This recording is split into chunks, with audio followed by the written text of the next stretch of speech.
आज के समय में इंसान हर कार्य में सुविधा और आराम की तलाश का आदी हो गया है। तकनीकी और सामाजिक प्रगति ने जीवन को भौतिक रूप से आसान और सुखद बना दिया है, लेकिन इसके साथ ही मानव की सहन शक्ति, आत्मबल और अनुशासन धीरे धीरे कमजोर होने लगा। पहले के लोग साधारण जीवन जीते थे, साधारण भोजन करते थे और प्राकृतिक परिस्थितियों के अनुरूप अपने शरीर और मन को ढालते थे। इस वजह से उनका शरीर अधिक बलवान और मानसिक शक्ति अधिक दृढ़ होती थी। वहीं आज के लोग हर काम में आसानी और आराम चाहते हैं, जिससे उनकी जीवन शक्ति और प्राकृतिक सहन शक्ति पर असर पड़ता है। बड़े बुजुर्गों का मानना है कि जो व्यक्ति हमेशा आराम और सुख की तलाश में रहता है, वो धीरे धीरे भीतर से कमजोर बन जाता है। अब इसी संदर्भ में प्रेमानंद जी महाराज से पूछा गया कि क्या गर्म पानी से नहाना चाहिए या नहीं, तो महाराज जी ने इसका उत्तर देते हुए कहा कि आज के समय के लिए एक गहन शिक्षा दी। उन्होंने कहा कि अगर व्यक्ति गर्म पानी से नहाता है तो ये उसे तत्कालिक आराम तो देता है, लेकिन धीरे धीरे शरीर की प्राकृतिक ऊर्जा और सहन शक्ति को कमजोर कर देता है। सुख सुविधाओं की अधिक आदत इंसान के शरीर और मन दोनों की शक्ति को धीरे धीरे नष्ट कर देती है।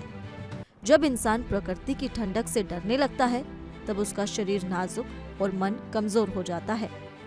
प्रेमानंद महाराज ने आगे कहा और समझाया कि मनुष्य को प्रकृति के साथ सामंजस्य बनाकर रहना चाहिए, उसकी कठिनाइयों से बचने की कोशिश नहीं करनी चाहिए। उन्होंने कहा कि जब व्यक्ति ठंडे जल से स्नान करता है तो उसका शरीर प्राकृतिक ठंडक का सामना करना सीखता है। इससे न केवल रक्त संचार बेहतर होता है, बल्कि मानसिक दृढ़ता और प्राकृतिक ऊर्जा का संचार भी होता है। ये शक्ति केवल शारीरिक रूप से ही नहीं, बल्कि आध्यात्मिक रूप से भी व्यक्ति को मजबूत बनाती है। ठंडे पानी से नहाना एक तरह की तपस्या और साधना है, जो शरीर और मन दोनों को शुद्ध करती है और इंसान को भीतर से भी शक्तिशाली बनाती है। महाराज ने ब्रह्मचर्य और आत्मबल के बीच संबंधों को भी स्पष्ट किया। उनके अनुसार ब्रह्मचर्य का अर्थ केवल यौन संयम नहीं है, बल्कि ये अपनी ऊर्जा को सही दिशा में लगाने की साधना है। जब शरीर और मन दृढ़ और संयमित होते हैं, तब व्यक्ति अपने कार्यों पर अधिक ध्यान केंद्रित कर सकता है। ठंडे जल से स्नान का अभ्यास केवल शारीरिक क्रिया नहीं है, बल्कि ये मन और आत्मा की शक्ति को बढ़ाने वाली साधना है। अंत में प्रेमानंद महाराज ने कहा कि सादगी और अनुशासन जीवन में सच्चा बल है। जो व्यक्ति आराम से अधिक सहन शक्ति और दृढ़ता को महत्व देता है, वही वास्तव में ब्रह्मचर्य के मार्ग पर अग्रसर हो सकता है। ठंडे पानी से स्नान केवल शरीर को स्वस्थ नहीं रखता, बल्कि आत्मा को भी शुद्ध करता है।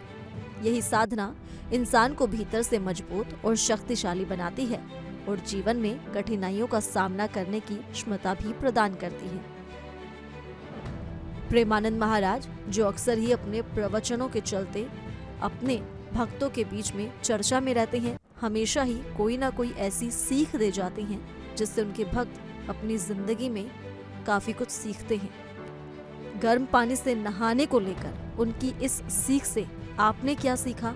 आपका क्या कहना है?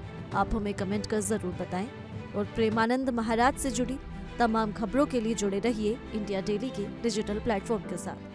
फिलहाल के लिए इस रिपोर्ट में सिर्फ इतना ही। ज्यादा जानकारी के लिए जुड़े रहिए इंडिया डेली के साथ।